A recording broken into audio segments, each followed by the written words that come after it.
What psychology says about attraction, the truth they don't want you to know. Let's start with a confession. You've probably met someone before and for no reason. You couldn't stop thinking about them. You didn't plan it. You didn't even like them that much at first. But something about their voice, their eyes, their energy just pulled you in. Psychology says attraction is not a coincidence. It's a strategy your subconscious uses to find what feels familiar, even when it's toxic. In this video, we're diving deep into what psychology says about attraction, the magnetic pull, the dark secrets, and the reasons why you crave certain people and not others. This isn't your regular "he likes you if he texts you" kind of gist. We're going into the neural, emotional, and spiritual chemistry of human desire, and I promise, by the end of this video, you'll see you love life differently. So grab your drink, sit tight, and let's unpack the real reason your heart doesn't listen to logic. Chapter 1. The science of that spark. Let's start from the root. Attraction begins in your brain, not your heart. When you see someone you find attractive, your brain releases dopamine, the same chemical that gets triggered when you win, gamble, or even scroll through social media. That's why attraction feels addictive. But it's not just dopamine, it's also oxytocin, the bonding hormone. That's why after just one deep conversation, or one passionate kiss, you can start to feel attached. Now here's the dark truth. The brain doesn't reward stability. It rewards novelty. This means you're more likely to feel drawn to people who excite you, not necessarily the ones who are good for you. That's why toxic relationships often feel the most intense, because chaos spikes adrenaline and adrenaline mimics love. So, psychology teaches us this. Sometimes, when you say "I love you," what you're really saying is, "You make my nervous system go crazy." Chapter 2.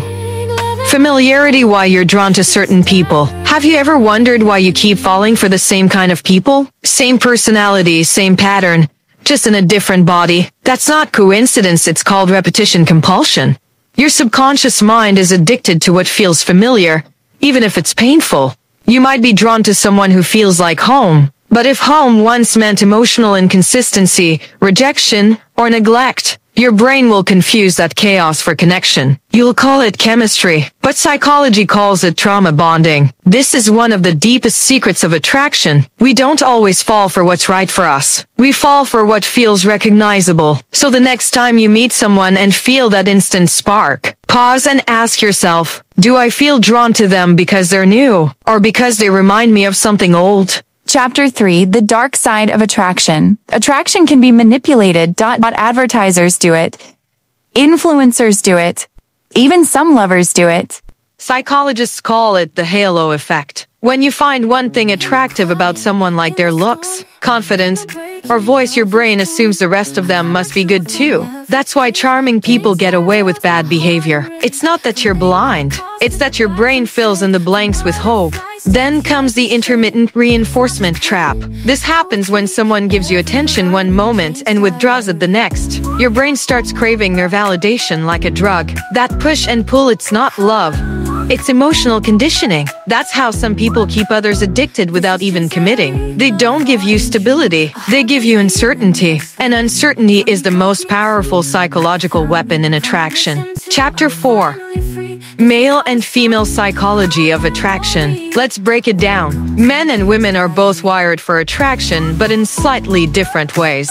Men are primarily visual. Their brains respond to what they see: facial symmetry, body movement, energy, and confidence. But deeper than that, men are attracted to how they feel around you. When a woman makes a man feel respected, admired, and safe to lead, that's when his attraction deepens. Women, on the other hand, are psychological feelers. They're drawn to energy, immense confidence, emotional intelligence, and leadership presence. But here's the twist. A woman can be physically attracted to a man, but emotionally turned off if he's inconsistent. Because women fall for stability masked in depth. So, when you see a woman drawn to a mysterious man, it's not always the mystery. It's the perceived control and self-containment. And when you see a man obsessed with a woman who's emotionally unavailable, it's not love, it's the thrill of the chase. Chapter 5.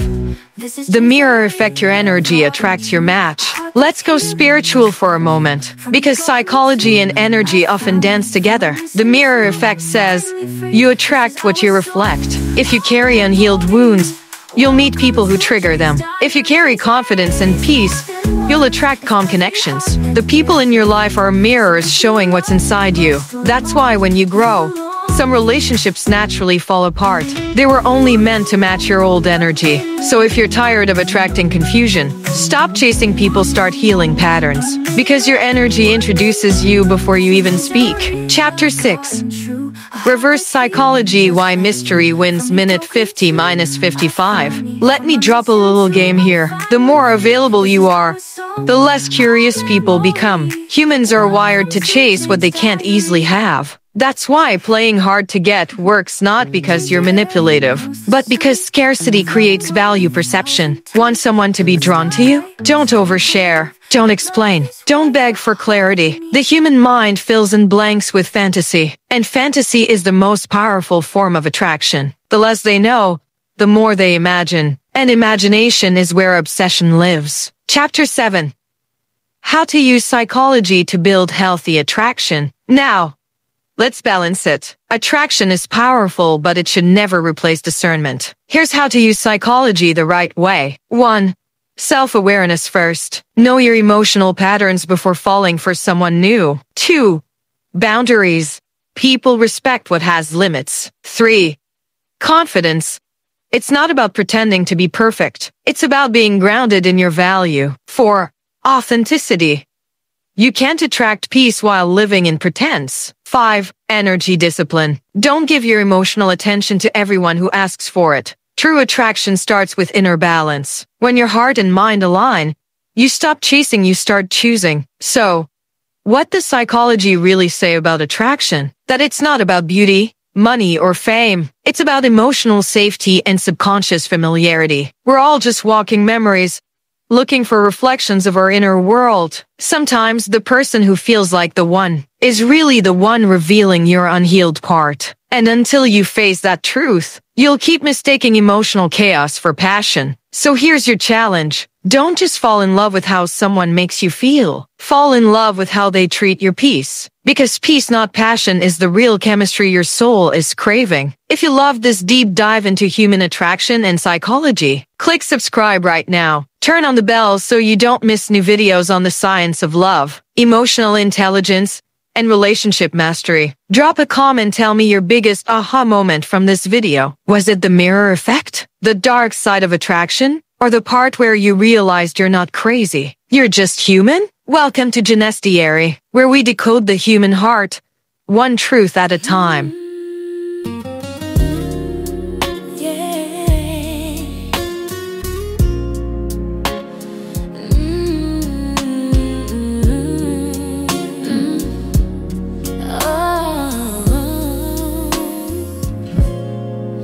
I've been walking through my own reflections, turning pain into confessions, pages filled with dreams and lessons learned. Fire in my heart, but I never got burned. Every story's got a scar and a shine, every chapter a reason, a sign.